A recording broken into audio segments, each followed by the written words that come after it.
Welcome to Prescribing Prosperity with your hosts, John and Alex Soutsos from MedWealth Financial Services, operating through IPC Securities Corporation. In this podcast, we provide unique insights into wealth management, the psychology of financial decisions, and help listeners place the capital markets into perspective. Our aim is to help physicians, business owners, and other medical professionals to live their dream. Life is to live and enjoy, so we'll also cover health and lifestyle-related topics such as food, dining, travel, and unique experiences. Learn how global trends shape our investment strategy as we help you assemble your roadmap to prosperity. Hello and welcome to the Prescribing Prosperity Podcast with your hosts, John and Alex Soutsos. Guys, good to be with you again. Good to see you, Bill. Hey, Bill. Good to see you all. I'm like not really excited about this topic, and I realize this is like, the violation. I should be talking. We're talking about really sexy stuff today, boys and girls. Don't turn off this podcast because we're getting in depth with taxes and estate planning.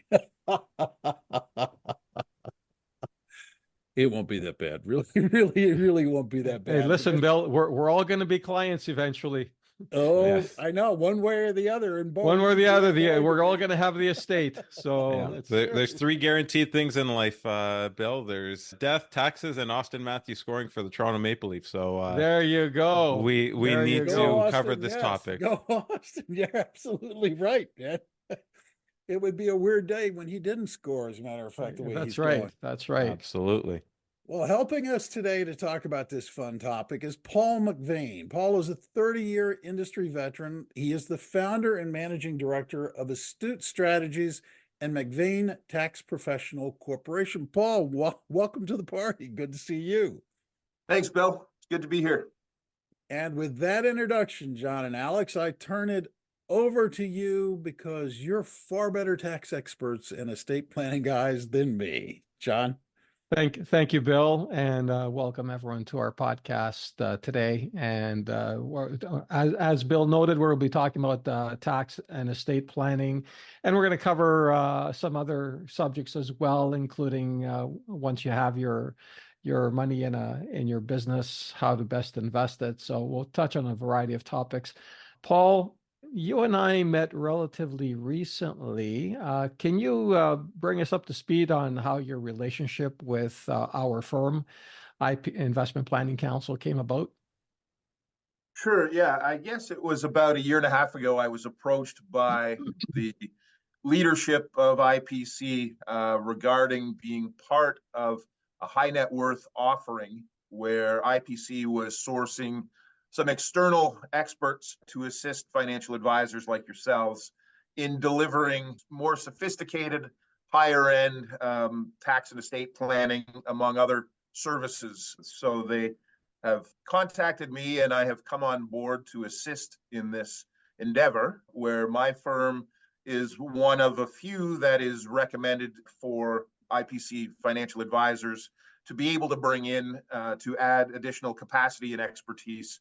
And in my area, I deal with tax and estate planning. So my job is to assist you guys with your clients and deliver that sort of expertise in a seamless, integrated fashion. That's excellent. Thank you. Paul, how did you get started in this business? How does one decide, I'm going to read tax tombs for fun? Yeah, I actually go back a long way in the tax world. I was 15 and one of my neighbors prepared tax returns for people. And I asked her to teach me how to do taxes when I was 15. And when at 15, you did this. I don't know why. Hold on, Paul. We know why. You were, was this an in? You were trying to get in with this girl and you were trying to ask her out? Teach me the mother of one of my good buddies. Yeah, it was. Okay. Not that, that would have been a better story, better reason, but for whatever reason, I was intrigued. And tax is much a board game in a sense, where learning the rules to the game helps you play it better. So I was just intrigued with the whole process.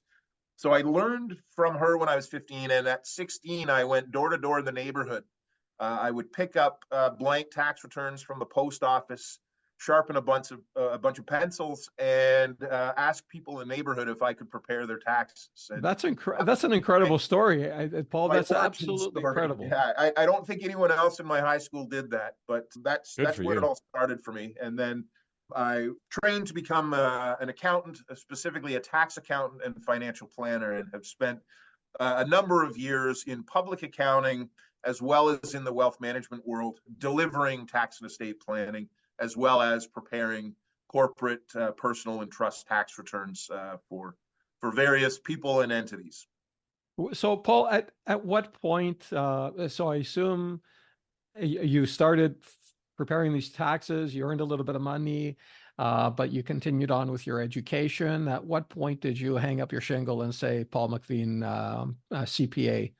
I guess it was 2002 that I officially launched an accounting practice. I had been preparing tax returns just, casually Right. for years before then, but it goes back to 2002. So Right. I guess over 20 years now. And I was carrying on a part-time practice while working as vice president for a financial institution. I was vice president of wealth planning. Right. And that practice grew fairly significantly. And in 2012, I left my employment role to go out fully on my own and build my practice from there. That's excellent. That's excellent. Paul, let's start with some high-level tax planning. What's the most common issue you encounter when people come to you for tax planning questions? I think that, the biggest general question is, how do I save tax? I think that is sort of the overarching question that many people have. Our rates in Canada and in Ontario are high, and there is certainly motivation to look at how to save tax. I think sometimes people come after the year has gone by, and there is very little we can do at that stage to retroactively fix anything. So ideally, I would like people to come forward ahead of time and say, let's look at the situation and figure out how we can do things differently to drive a better result. Do any of these responses that you give to the people who are trying to save taxes end with the statement on your part, well, you can always move to a different country? Yeah, that comes up from time to time. I think the draw for high earners to not pay the exorbitant tax rates that we have in Canada is strong, and unfortunately, it creates that brain drain where people with significant earnings and significant potential may look to go offshore. Have you seen an increase in this behavior among people interested in perhaps moving to another jurisdiction in the last decade, or has this been common throughout your career? I think there's always been some level of interest in looking offshore for people who have significant earnings or significant capital gains coming.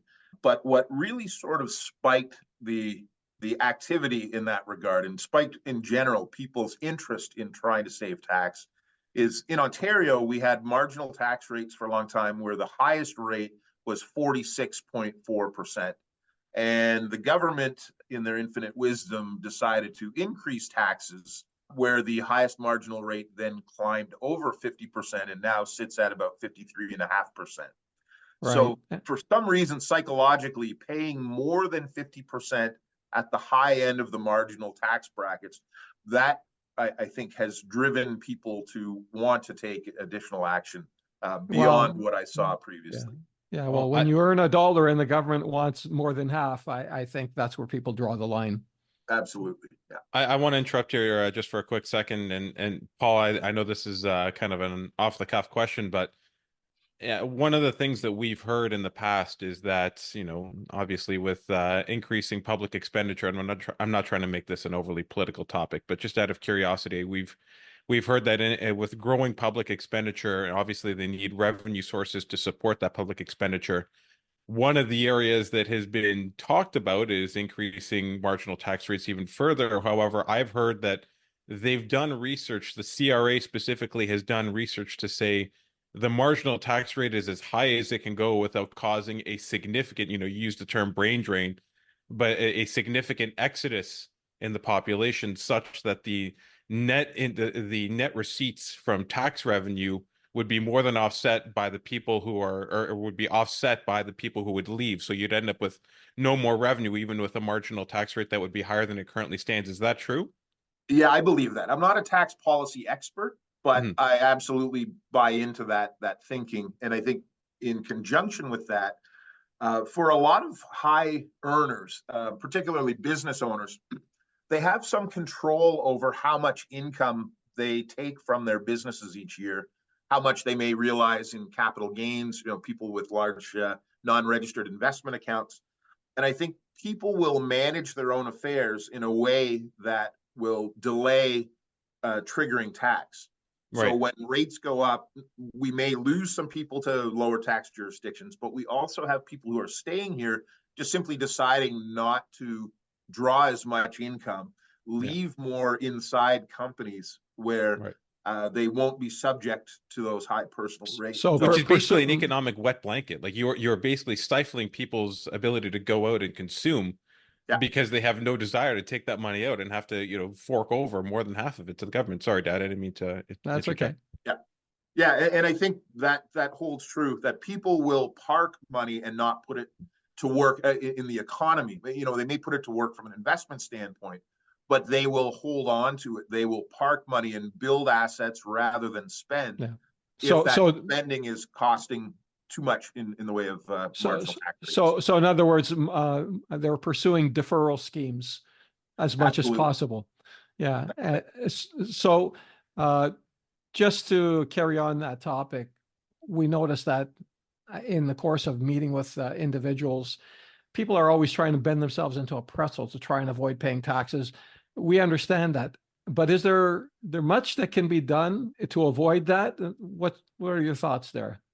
I think it depends on circumstance. If you're an employee and you get a paycheck and income arrives, you don't necessarily have a whole lot of control over the magnitude of that income. There may not be a lot that you can do beyond saving in RSPs or TFSAs, where you can get some tax deferral or tax savings.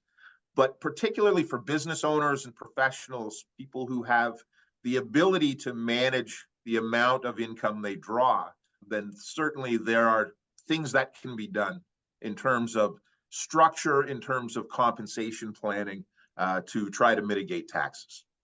Paul, early in my career, there were a lot of flow-through share offerings, tax shelters, et cetera. Have those diminished in their quantity in the course of the last decade or so, or are you still seeing lots of these potential tax schemes for high-income individuals? Yeah, from my end, I would say that I have seen less over time. I know that they're still out there, and they work very well from a tax perspective, with the idea that the dollars you put into a tax sheltered investment, you can claim as a deduction, typically in the year that you make the contribution. And that grinds your cost base of the investment down to zero. And you sell that investment in the future, you have a capital gain. So you get fully deductible dollars on the way in, and then half taxed as a capital gain when you get out. The challenge for me as a tax guy, rather than being an investment guy, is looking at the merits of the underlying investments. The government creates these tax shelters to encourage investment into industries that may not attract the capital just on the investment merit alone. Yeah, like film production, right? Film production, mining, oil and gas, resources. So from a tax standpoint, I think they can work very well, but I would defer to guys like yourselves to speak to clients on the investment merits of those tax sheltered investments. So the essential tax techniques for the average person, for the salaried person, just to summarize your thoughts, are the maximizing your RRSP contribution, maximizing your tax-free savings account contribution, and for business owners to potentially utilize in life insurance investment strategies, leveraging, borrowing to invest, that type of thing. Yeah, absolutely. And I think managing your compensation, generally speaking, for business owners and professionals who are incorporated, I would suggest that they would draw enough for their annual spending and leave the rest to be tax deferred inside the corporation, because corporate tax rates on active business income are much lower than personal tax rates. So there's a big tax deferral opportunity by not drawing out more than you need. So I think for business owners, that would be the single biggest thing to look at on an annual basis, is just simply put, not spending too much and taking advantage of the tax deferral opportunities that come with being incorporated. Right. And I think one of the things that's important to circle back to, Paul, you mentioned, speaking to people like us when it comes to the investment soundness, or the soundness of an investment. I reverse that. When it comes to trying to find some of those, tax credit schemes, it's great and it sounds good in theory, but if you're going to turn around and invest your money in something that is, and obviously not all of them are of low quality. There are high quality investment opportunities, there are low quality investment opportunities, but I think people need to be careful and discern between the two, because if you're just going to park your money into an investment vehicle just for the sake of the tax credit, you may as well just be paying the tax, because if you're going to flush that money away, then there's really no point. Like, the one thing that comes to mind for me is the labor sponsored funds that used to exist in the that would have been the late 90s, early 2000s, if I'm not mistaken. Yeah. They started in the early 90s. Early 90s, okay. Yeah, I never liked those because I never liked the underlying investments, and I think time has proven my perspective correct. Unfortunately, a lot of people lost money in those. Absolutely. So I'll give a brief overview, and Paul and Dad, you can jump in with your perspective. On my experience came with them at the back end of them. So I used to work at CI Investments, and these labor sponsored funds, I got to tell you, at least like 30% of my calls used to be people calling me and asking me, how do I get my money out of this? Because what ended up happening was, if I'm not mistaken, there were tax incentives to invest in small cap companies in order to Canadian companies in order to help them grow within the economy. But what ended up happening is a lot of those companies ended up going belly up. And so the investments in those companies, they couldn't liquidate the funds in order to meet people's withdrawal requirements. And so they capped the amount of money that people could pull out every single year to something along the lines of like 15% that would become mature on an annual basis. So just to add some color to that, the illiquidity began from the outset. So the reason I stayed away from these instruments for my clients is because the underlying investments were not just small cap, they were not listed on any market. So the underlying investments were often private businesses and they were illiquid. And what you learn in the investment industry is liquidity is everything.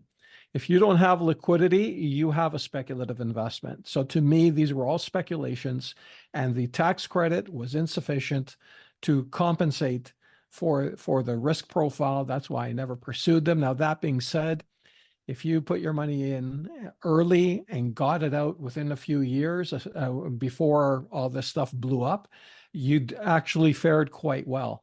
However, it was just a matter of time before this thing was going to freeze up, and that's exactly what happened eventually. Yeah, and so 2015 was my last year in that department at CI. I remember there was one day when a whole bunch of these labor sponsored funds were supposed to become mature and people could take them out.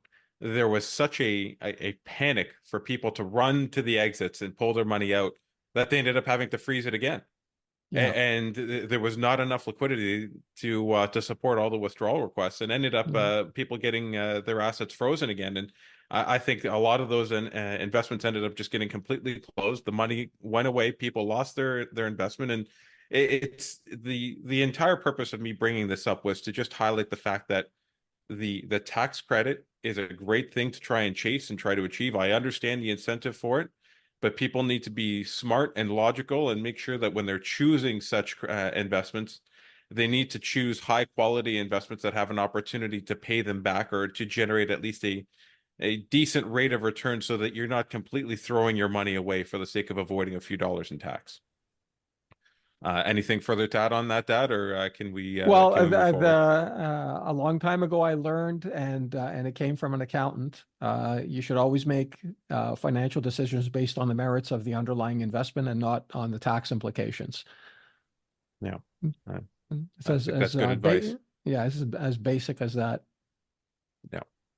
Okay. So anyway, Paul, to pull us back from that long-winded tangent of mine, many of our clients are medical professionals, and so as a result, they utilize professional corporations for tax and liability purposes. What are some of the key considerations required for somebody who owns a medical corporation? From a tax perspective, once the individuals are incorporated, then it is a corporation that is earning the professional income.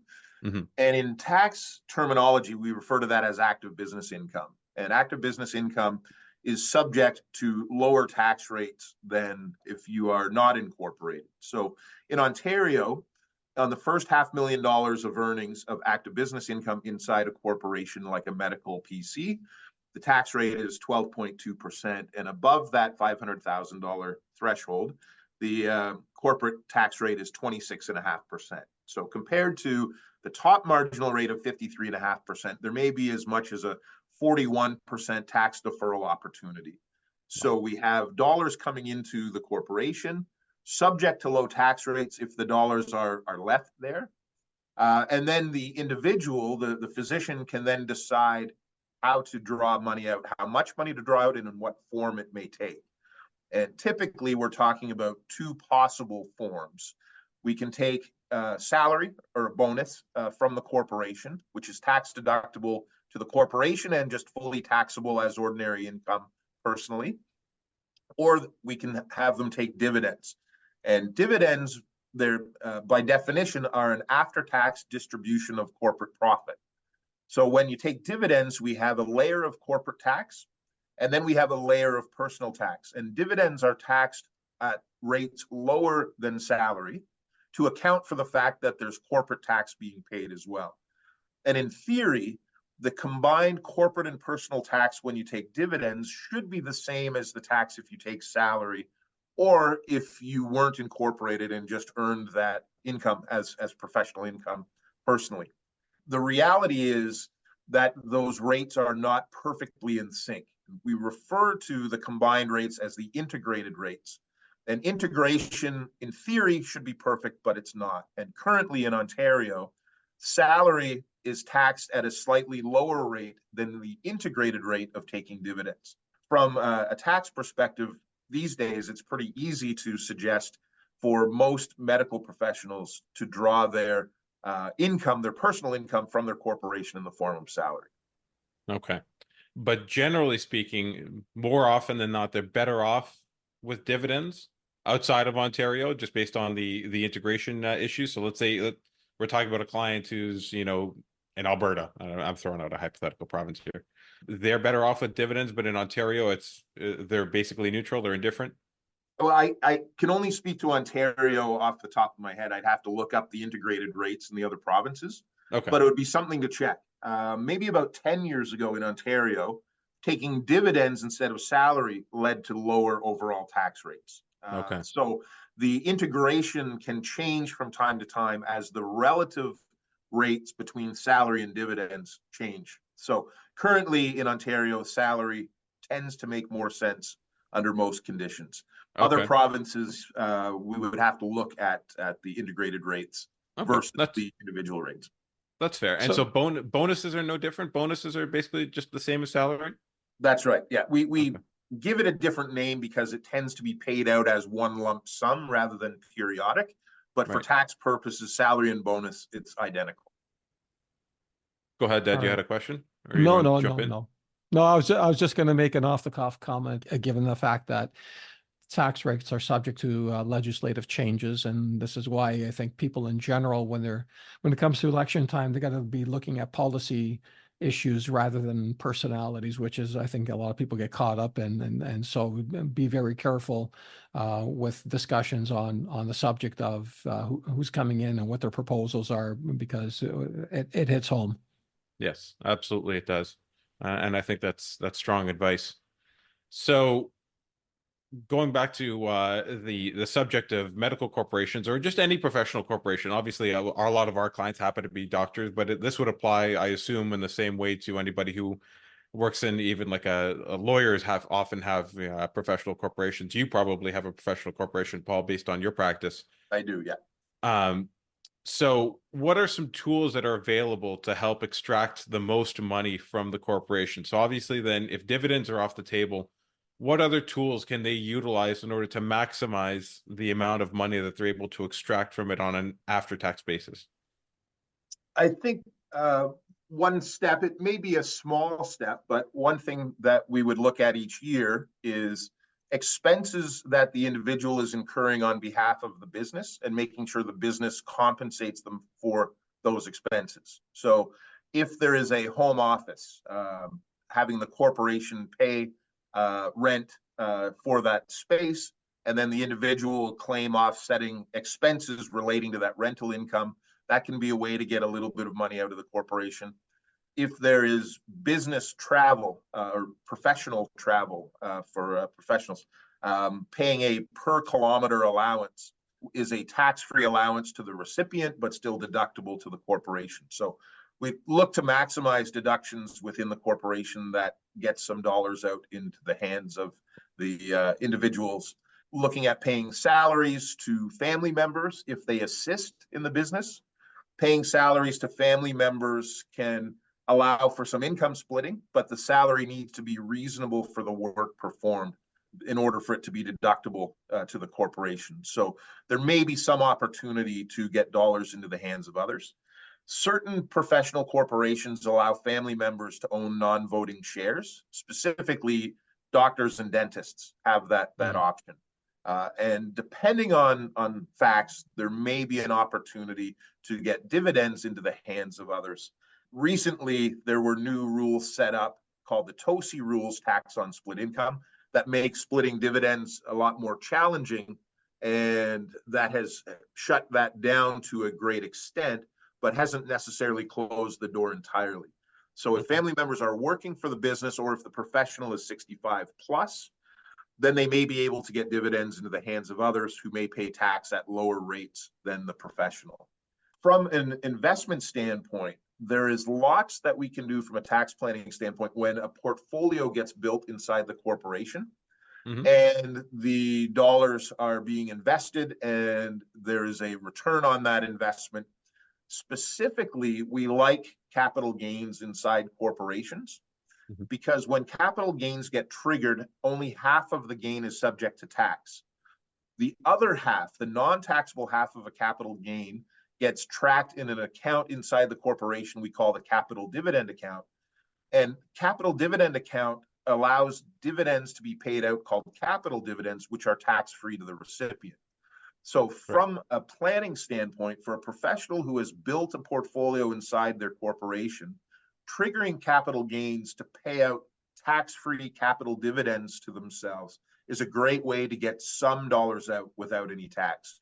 And we can't really do any better than no tax to pull money out of a corporation. Paul, that's interesting because I notice in dealing with individuals who do have these corporations that they tend to carry large cash balances in interest-bearing investments. Do you come across that in your practice? I see that from time to time. And frankly, a lot of accountants are very comfortable with that because it seems safe to the accountant. So they encourage clients to hold cash like that and say, yeah, that's a fine way to do things. If anything goes wrong, you've got lots of cash to work with. Paying tax on interest is fully taxable. It's the highest tax rate that applies for investment income within a corporation.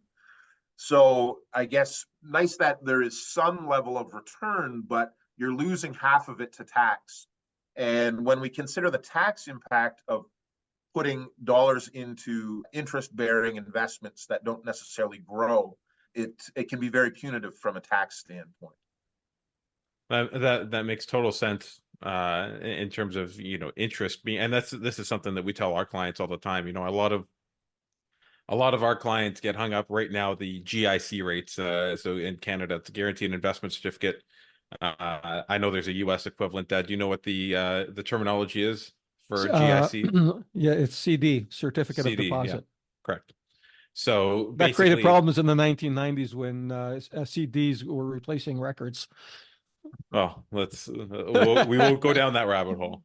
But the point is, we have high GIC rates right now, is relatively high, so they're paying out 5%. But the problem is, from a tax standpoint, obviously, as you mentioned, Paul, that's the most inefficient investment you can get because you're taxed at your marginal tax rate. So if you're a high income earner, that's 50% in Ontario. So right away, half of your money's gone. So you're down to 2.5%.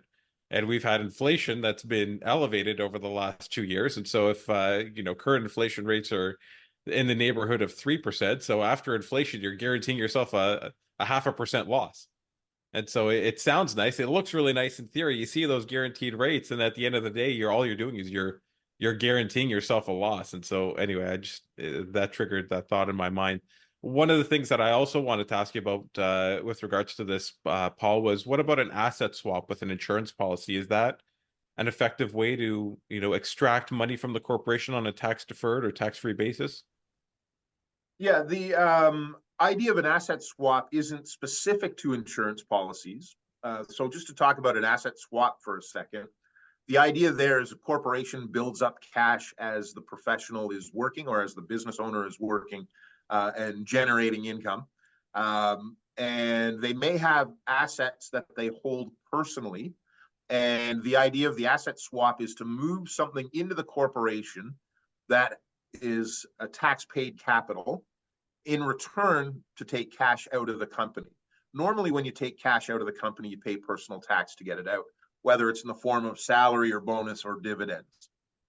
But with an asset swap, you move something of value in and in return take something of value back out, being the liquid cash that you've got available. With an insurance policy, there is value to that policy, and it's possible to transfer that policy into the corporation and take back cash and then have the policy held by the corporation itself. And in that respect, there could be a way to get dollars out, cash out of the corporation tax-free. So basically what ends up happening is once the policy, whatever the trigger is on the policy to have it pay out, usually it's death. So it's a life insurance policy. When the person dies, so basically you're creating a debt within the corporation, or I guess in the corporation's eyes, it's actually an asset. They're owed money by the policy. And so when the policy pays out, it pays back to the corporation the cash that was extracted from it, correct? That's right. So moving the policy into the corporation means the corporation becomes the beneficiary of that policy, the owner and beneficiary of the policy. So right. Upon the trigger, death, or perhaps living to age 100, if there is term to 100 insurance being used, then death benefit gets paid to the corporation. The death benefit, less the adjusted cost basis of the policy, gets added to the capital dividend account. So just like I was speaking about a moment ago, with respect to the non-taxable half of capital gains being able to be paid out tax-free, with life insurance proceeds, most or all of the death benefit that the corporation receives can also be paid out tax-free as a capital dividend. Right. So you're basically avoiding the vast majority of the taxation of extracting that money from the corporation by utilizing the insurance policy as an asset swap tool. That's right. Yeah. Okay. Within the policy, if you stick within the prescribed limits to invest within a policy, dollars can grow tax-free inside the policy and then pay out tax-free upon death. So it can be a great tax tool and a mechanism to transfer wealth from yourself or your corporation to those you leave behind. Okay, excellent. So one of the last questions I have before we move into more of like this estate planning realm, which we're already kind of touching upon, are all professional corporations treated the same in terms of taxation and how the corporation is structured, or are there nuances for various professions? We touched a little bit upon medical corporation versus legal corporation versus a different professional corp. Are they all the same, or are there differences? There are differences with respect to who is allowed to own shares. They function in a very similar fashion in terms of their annual activity, in terms of the revenue and expenses and drawing dollars out. But different professions have different interpretations of the rules that the government set up. So, for example, doctors and dentists can have non-voting shares of their professional corps held by certain family members. Trusts can be used to hold shares for children who are minors, for dental and medical professional corps. Lawyers and accountants, their professional bodies have allowed other professional corporations to be used as holding companies, where you can have a professional corporation owning the shares of another professional corporation. But the idea of sort of stacking professional corporations, as far as I know, it's only accountants and lawyers who have that ability. I could be wrong on that. I haven't checked those rules to see if there have been any changes recently, but that's something unique to those two professions. It's interesting, the rules read the same, except that the different professional bodies have interpreted those rules a little bit differently. So depending on the nature of the profession, there may be specific limitations as to what elements can be added to the corporate structure and who may participate in ownership. Mm-hmm. Paul, how do small business corporations differ from professional corporations? So small business corporations really are just corporations without those limitations. So in Canada, we would be looking at Canadian-controlled private corporations as sort of the standard form of incorporation for a business owner. And typically, the articles of incorporation don't put any limits on the nature of activities that the corporation can perform. And there are no particular limits as to who may participate in ownership, meaning you can have holding companies, family trusts, individuals owning shares. Professional corporations legally are the same, except with those restrictions. So they function similarly, except professional corps have very specific rules as to what the corporation is allowed to do, which is carry on the profession of the incorporated individual and invest the surplus funds from that activity. And there are specifics, like I've mentioned, about who can own shares. So regular Canadian-controlled private corporation, a CCPC, it works the same, except without those limits. Right. Okay. Right. Yeah. So on the subject of estate planning, Paul, perhaps you can start off by telling our listeners what happens to a person's assets upon their death. So the big rule in Canada is that you're treated like you've sold everything when you pass away. So your registered assets are deemed to be deregistered, meaning your RSPs or your RIFs. It's like you've cashed them in and they become fully taxable. And where you hold non-registered assets, you're deemed to have sold them at their fair market value on the date of death, meaning you're triggering any unrealized capital gains and losses. So really, we have sort of that day of reckoning. Any taxes that have been deferred are then due upon death, with the exception of passing assets to a spouse or a common law partner. So can you elaborate a little bit on the spousal rollover? Yeah, so by default, when you pass assets to a spouse or common law partner, or a valid spousal trust or common law partner trust, then by default, the assets roll at their cost base, meaning you're not triggering any of those capital gains. Whatever your cost base was when you pass away becomes the cost base for the individual who inherits. And the registered funds stay registered and can pass to a spouse or common law partner. There's another rollover rule when you pass assets to disabled beneficiaries who are minors. It doesn't happen very often, so I won't get deep into that, but there is one other rollover opportunity on death. It just doesn't come up very, very much. So typically, on the first death within a couple, the assets stay tax deferred, and the survivor then owns them and carries on. On the second death, we then have the deemed deregistration of registered assets and the deemed realization of any capital gains and losses. So, Paul, let's elaborate a little bit on this point. You have an individual who owns a house. They have an RSP or a RIF. They own an investment property and they own a non-registered investment portfolio. What's their tax situation going to look like upon their demise? So with that list of assets, we have to look at each of those items and consider the tax implications. So non-registered portfolio, it's deemed disposed of at fair market value. Typically, we expect there to be capital gains on death. If they've held that portfolio for a while, gradually the portfolio will grow and there will be unrealized capital gains. Registered funds are deregistered, meaning they are fully taxable as income.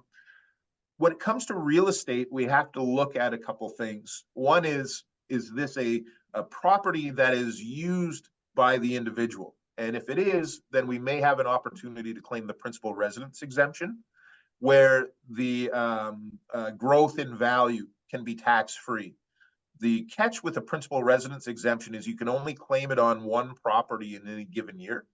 So if you have multiple properties that you use, like a home and a cottage or a home and a vacation home, say in Florida or something like that, you have to choose between properties that you ordinarily occupy and determine on which you would claim that exemption, leaving the other to be exposed to taxes on the unrealized gains.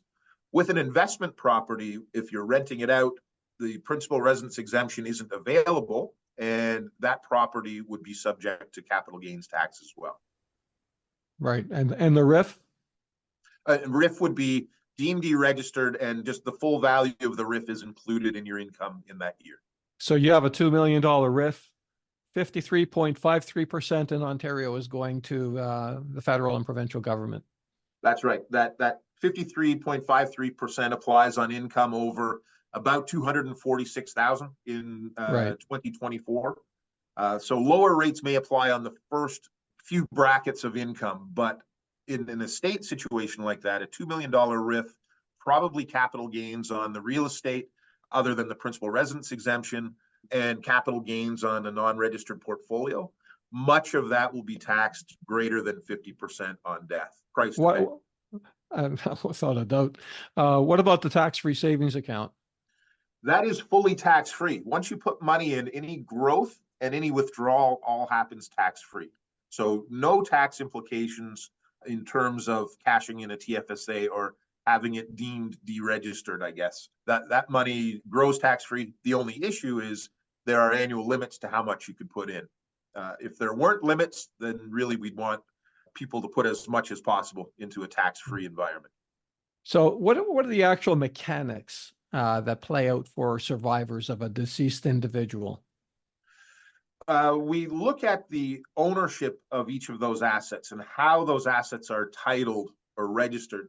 If the individual owns those assets themselves and no one else is on title, then they go into the individual's estate. And the estate is then subject to a probate process where in Ontario, court will essentially stamp the will as being valid, naming the executor, allowing the executor to act, and there's a fee to do that. And then the executor settles the estate by looking at the will and says, the assets need to be distributed in the following way. And they go to the work of administering the estate and passing the assets to the intended beneficiaries. What can invalidate a will, Paul? I mean, you said they stamp it as valid, but there's actually a process to determine if the will is valid. Yeah, so I guess what could invalidate a will, a more recent one, if someone has been excluded from a will or they don't think they are getting what they should, they could go to court and fight the validity of a will, saying the individual who wrote the will may have been under duress or may not have had capacity when they wrote it. So there may be some legal challenges to that. But in terms of the probate process, really it's the court confirming that the will that has been submitted is valid and current, and it is then okay for the executor and financial institutions and anybody else to act on the instructions in that will. So these days, Paul, the process of validating the will is no longer called probate. It's called estate administration tax. Do you have any, I know it might be going beyond your area of specialization, but do you know if the US has a similar process? I believe there is still a probate process in the US. In Ontario, I'll just speak to costs for a minute because it drives a lot of planning that takes place. Where a will is subject to probate, the cost to have the will probated, the estate administration tax, it's 1.5% of the value of the estate over $50,000. In the US, right, I'm not aware of what the actual fees are to probate an estate, but the big issue we have in the US is estate tax, where the IRS charges, I think, anywhere between 18 and 40% of the value of an estate over a certain threshold. And I think the current exemption is in the range of 13 million.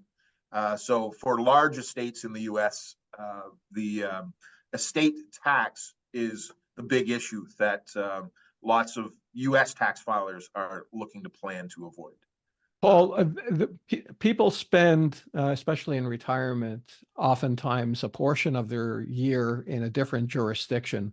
So perhaps people in Ontario might spend 6 months in Florida, or they might spend 6 months in Prince Edward Island. Is it advisable that people create a will for every jurisdiction that they spend a reasonable amount of time in? I'd say more specifically, create a will where the assets reside.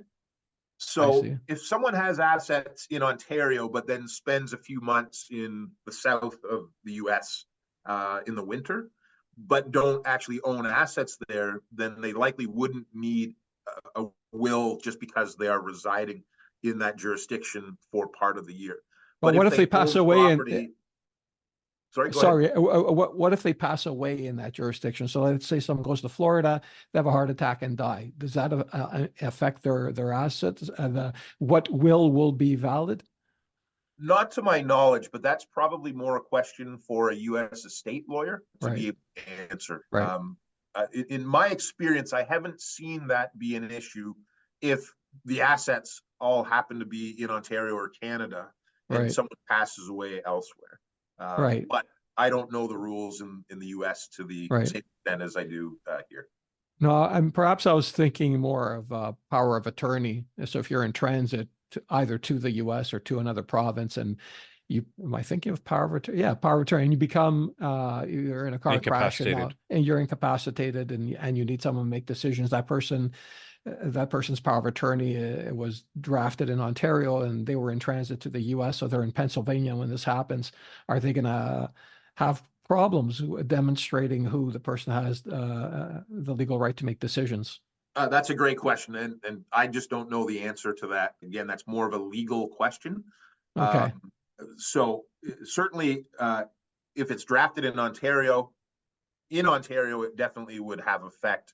It may work in certain states or may not. I don't know, but I would be concerned about that. So I think that's a very valid question. Okay, so let's shift over to a person's bank account. Questions I've come across, people have asked me questions recently. What if mom dies and there are bills to pay? How am I going to pay the bills? Typically, a bank or financial institution would release to the executor a certain amount of cash to pay immediate bills, pay funeral expenses. But it may not release much, and there may be expenses beyond what the bank will allow someone to spend on. So liquidity in the estate, looking at structuring your affairs to make sure cash is available to cover those expenses would be definitely part of the planning process. So is it advisable for an elderly parent to create a specific bank account and say, this bank account is to be used only when I pass away, and we're going to be holding it joint with right of survivorship? That way you can have liquidity immediately. Is that advisable or not? I think it depends on the facts. I think there's certainly a number of pros, a number of positives that come with that. When assets are held jointly with right of survivorship, upon death, they immediately become owned by the survivors. So in a case like that, if an elderly parent adds a child to that bank account, then upon the parent's death, the child just immediately has access to that account and can work with it. The downside is the parent loses some control because they would need the child to agree with what's happening with that account during their lifetime. And that account could be subject to claims of creditors of that child, whether it's business creditors, could be family law claims. So there is certainly some risk that comes with adding children on title. And more recently, there is now a tax filing requirement where you have a relationship like that. It's considered a bare trust. And for 2023 and going forward, CRA is saying that those bare trust relationships now need to file trust tax returns. So I think it can make sense to generate that immediate liquidity, but it does come with some risk and some cost and administration work. So whether it's right for everybody, I'm not sure, but I think it's certainly a very valid option to consider. So when you say bare trust, is this to distinguish the fact that that money was really not meant to be an inheritance for the joint owner being a child? So for example, you have a family with 3 adult children. One of them is given this joint account to handle estate bills. But the other 2 children might say, well, hang on a second, anything that's left over in that account, you got to split equally between the 3 of us. Or does that person have a legal right to that money? And I think there was a famous watershed landmark court interpretation a number of years ago that required the deceased to identify the account specifically and saying this is just to be held in trust for the purposes of bills, and that the asset, if anything's left over, is actually to be split equally. Can you elaborate a little bit on that? Yeah, there's, I guess, the obligation on the account holder, the initial account holder, to document their intentions at the time they add somebody on title. And without documentation, there is a presumption that fell out of that court case saying that when you add an adult to title of a financial account, there is not a presumption that a gift has been made and that the adult who's been added is really holding that ownership interest, that legal title, in trust for the original account holder. So right. A gift hasn't necessarily been made at that time. And then it becomes open to challenge, I guess, whether that account upon death should just belong to the joint account holder, or if it should fall into the estate and be considered part of the estate. So the lesson, sorry, go ahead. Yeah, I was just going to say, and then it becomes a matter of what has been documented, what can be proved to determine how that account should be treated. So I think one of the worst things that we see is people getting added to accounts or real estate, being added on title without documentation of intention during life and upon death. It may be the single greatest headache in the estate planning world. And there are plenty of court cases that we see that can drag on for years and years with the intended heirs fighting over these exact issues. Mom really meant that account for me because I'm helping. No, that's a part of the estate. It was supposed to be split amongst the 3 of us. Right. And it can be a really messy situation to solve without good documentation. That's excellent advice. Document the person who's planning their estate needs to document their intentions with their assets, especially beyond the financial ones, with personal possessions like sentimental things such as jewelry, etc. Are there any other items people need to be more aware of, things which are often overlooked in preparation for the passing of a loved one? I think more recently, a topic that has become big in the estate planning world are digital assets. It could be point programs. It could be digital photos that have been saved. Could be cryptocurrency. There are lots of items that don't exist in the real world that just exist virtually. Right. So that has not been an area that has been specifically addressed historically. I guess that speaks to passwords as well, right? Absolutely. Yeah. Considering what may have value when someone passes away is important. Knowing where to find those assets is important. And I think that digital assets, that's probably the newest sort of big topic to hit the estate planning world. So yeah, on that topic, it just brings to mind another issue that I see a lot, and there are people who feel very private about their financial affairs and may name somebody to be executor and may not divulge much information to that executor during their lifetime. And I think that may be a big mistake. I think when you ask somebody to settle your estate, you're asking them to go through everything that you own and figure out what to do with it.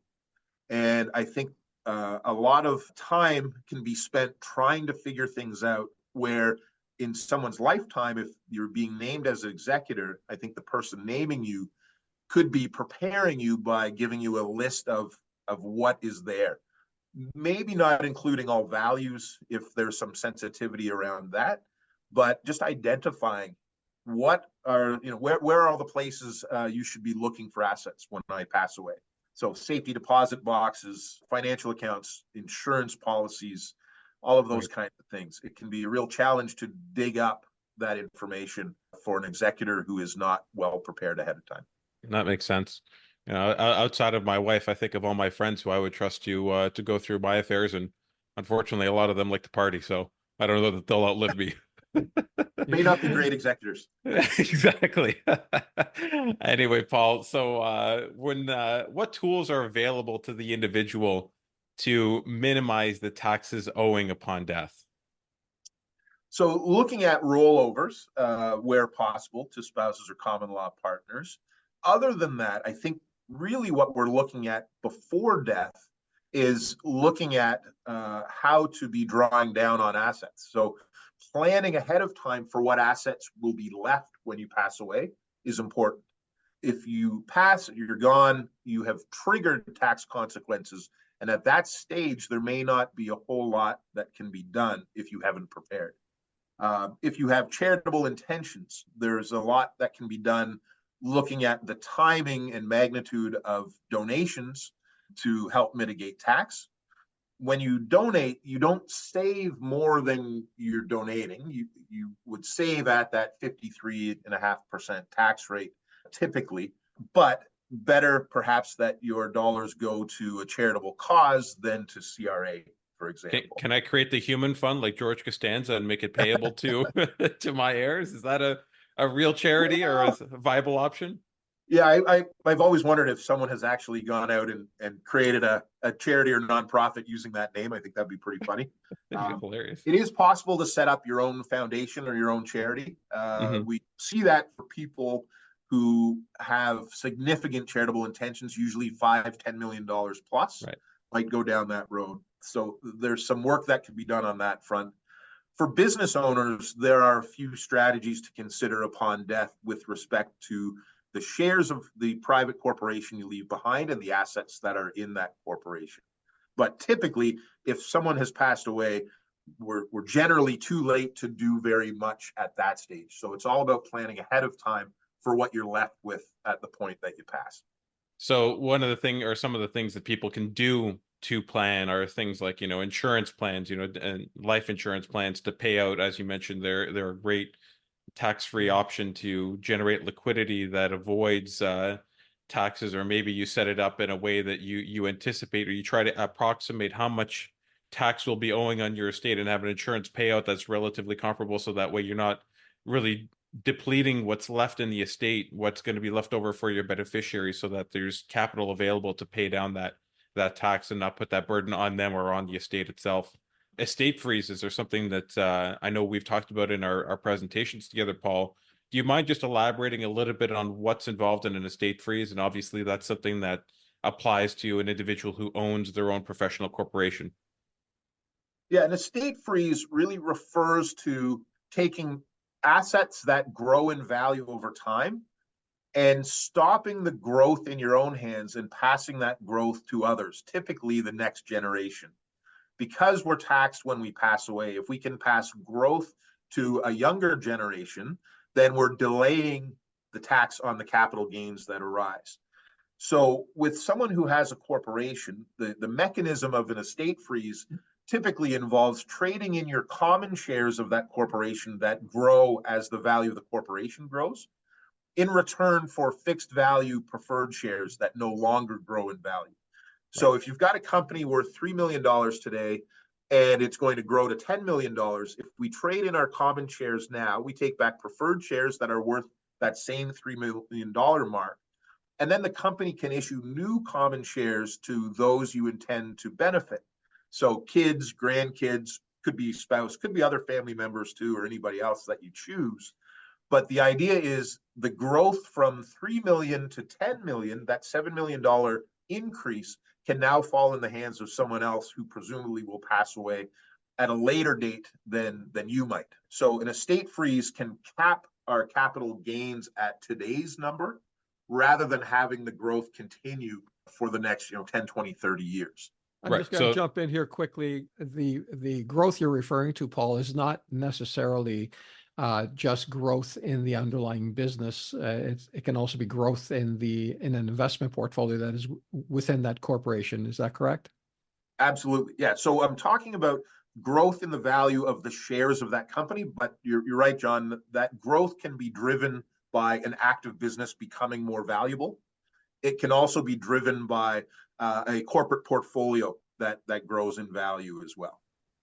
So just for illustrative purposes, you said, $3 million, assuming a cost base of $1 million, you're capping your capital gains on a $2 million amount of growth, growing from 1 million to 3 million, and obviously only $1 million of that being taxable because of the 50% inclusion rate, as opposed to on $9 million, if you were to leave yourself as the majority shareholder of the corporation, it would grow from 1 million to 10 million, and then you're taxable on 4.5 million of that $9 million growth. That's right.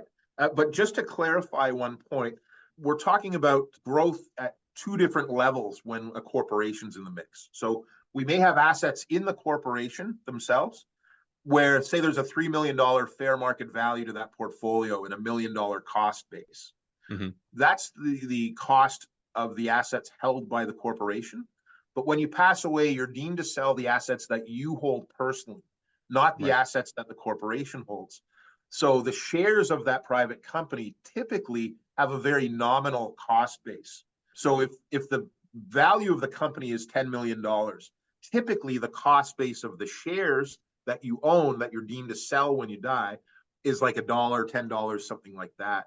Yeah. So we may have a $10 million capital gain to the individual, but say a $9 million capital gain within the corporation itself. Right. So just distinguish, when you pass away, it's the shares that you own yourself, not necessarily the investments that are held in the corporation that are deemed to be sold. Right. Absolutely. That's a good clarification. I was just trying to, create some even round numbers here for illustration, but it's important that you identified that. Paul, can you tell us a little bit about strategies like joint accounts, multiple wills, and the use of trusts, and what are some of the risks associated with these various strategies? So talking first about joint accounts, because we've touched on that a little bit already. When you have somebody who is joint on an account with right of survivorship, when you pass away, the surviving owner or owners just immediately get that account, right? So the person who's passed, their interest is then split amongst the surviving joint owners, meaning that asset doesn't go through the probate process. It's not subject to estate administration tax. But like I mentioned earlier, it's subject to risks of someone else owning, meaning you have to decide what happens with that asset together. So you have multiple decision makers, and it may be subject to claims against that individual. That individual also may have access to that account for their own spending, and that may not be the intention. Yeah. So, for example, an adult child and the lost surviving parent may become joint owners of the parent's family home, and at some point, the parent may want to decide, you know what, I don't want to live here. The house is too big, it's too much upkeep, or I just need the cash for whatever reason in order to support my lifestyle. They can't make that decision unilaterally. That becomes a joint decision with the child. And if the child is overly sentimental with the asset and says, no, I don't want to sell it, I want to hang on to it, I think the real estate values are going to double in the next 2 years. And you've now created a level of complexity because the original owner no longer has sole decision-making authority over that asset. And that's something that people often take for granted and don't fully appreciate when it comes to estate planning and trying to minimize some of the issues around probate and estate tax. Yeah, I'd say many times it can work fine, but it works fine until it doesn't. Yeah. And a lot of people plow ahead with that. It's a very common strategy. I hear lawyers recommending it all the time to avoid probate, but you really need to consider who you're adding and the risks that come with it. And is it worth it to deal with those risks and potentially have these issues for the sake of avoiding perhaps the 1.5% probate cost? Yeah. So I think that's certainly a concern. And I think you also mentioned trusts. Mm-hmm. Trusts can be set up during somebody's lifetime or upon death. And the idea of a trust is that somebody called a trustee manages an asset for the benefit of the beneficiary or beneficiaries. And we separate the legal responsibility of caring for that asset with the people who have the economic entitlement to that asset. So it's possible to use trusts, and in Canada, there's a specific vehicle called a alter ego trust, mm-hmm. or a joint partner trust, or that allows people to put assets into trust for themselves. They can look after that asset as the trustee if they choose, or they can name someone else if there are capacity concerns. And upon their death, it's that trust document that dictates what happens with that asset. And that's a way that we can avoid having those assets go through the probate process and be subject to estate administration tax. There's a cost to set those up, and there's a cost every year to file a tax return that goes along with it. But it can accomplish certain objectives and perhaps remove some of the risks of joint ownership. So I think it's certainly a valid planning consideration to look at using tools along those lines. Right. Okay. I think that makes a lot of sense. Obviously, there are some other tools like multiple wills and whatnot, but I don't think that time is going to permit us to go down that rabbit hole. I'll just ask you one more question here, Paul. Just we talked a little bit earlier about how the executor, you have to have somebody who, or you have to leave the appropriate information in order for the executor to be able to do their job and find the assets and properly distribute them. Do you have any tips on how to choose an executor, what people should be looking for when they're finding somebody to be the executor of their estate? Absolutely. An executor is a significant role. There's a lot of work and a lot of administration that goes along with it. It's not a ceremonial position by any means. So you need to find somebody who is capable of carrying on that work. So someone who has the ability, but also has the time and is geographically handy, because it may mean going into various financial institutions, going into a court office to submit documents, things along those lines. So geography, availability, and capacity to take on that work is very important. Obviously, it needs to be somebody you trust to look after your affairs, to follow the terms set out in your will. So, and then the last point, you want to find somebody who is likely to be around at the time that you pass away. Yeah. So as you get older, having an executor who is your age may not be the best thing. So over time, you're looking for somebody who will be young enough and around long enough to look after things when you're gone. Right. That makes sense. So going back to my earlier point, I'm not asking any of my buddies to be my executor, because they're either not going to outlive me or are going to be deceased shortly thereafter. So, yeah, all right. That makes sense, Paul. Well, I know that a lot of people, whenever they hear the topic of taxes, their eyes glaze over, or when you talk about estate planning, they think, oh my God, I don't want to think about this. This is such a morbid and disturbing topic to even consider. And we understand why that's the case, but it is an important issue. It's an important subject that I think a lot of people need to be aware of and plan appropriately for. And I think you did a great job of making this very engaging and very insightful for our listeners. So thank you very much for that. We obviously have the ability to do some level of estate planning, and we do a degree of that and within our practice. But I tell people that, to think about us like in baseball, we're the starting pitcher, you're the closer. When it comes to high leverage specialist situations, we got to bring in the the closer who can bring the heat. And Paul, you certainly brought the heat today, and we think that you can bring the heat for a lot of our clients. So once again, on behalf of both of us, thank you very much. And I'll turn it back over to Bill, and we'll wrap this thing up. Oh yeah, nothing like a good bracing conversation about estate planning and taxes, man. Let me tell you, wakes you up, gets you going, and we can make as much fun about it as we want to make about it because it's easy to. But the truth is, if you don't do it, when you're gone, you have no control over it, and there ain't nothing you can do about it. So don't put it off. I'm speaking to myself as well as everybody's listening to this. John, Alex, what's the best way for somebody to get a hold of you if they're listening to the podcast and think they'd like to have a further conversation with you? Absolutely. Bill, the best way to reach us is through our website, medwealth.ca. That's med-wealth.ca. And you can also send us an email, info@medwealth.ca, and contact us directly. There's also other contact methods that are available on the website, but reach out to us and we can answer your questions, or we can help facilitate the process with Paul if people want to get in touch about specific estate or tax planning questions. Fantastic. Thanks, guys. Appreciate the conversation. Paul, thanks for joining in and contributing with your expertise and experience.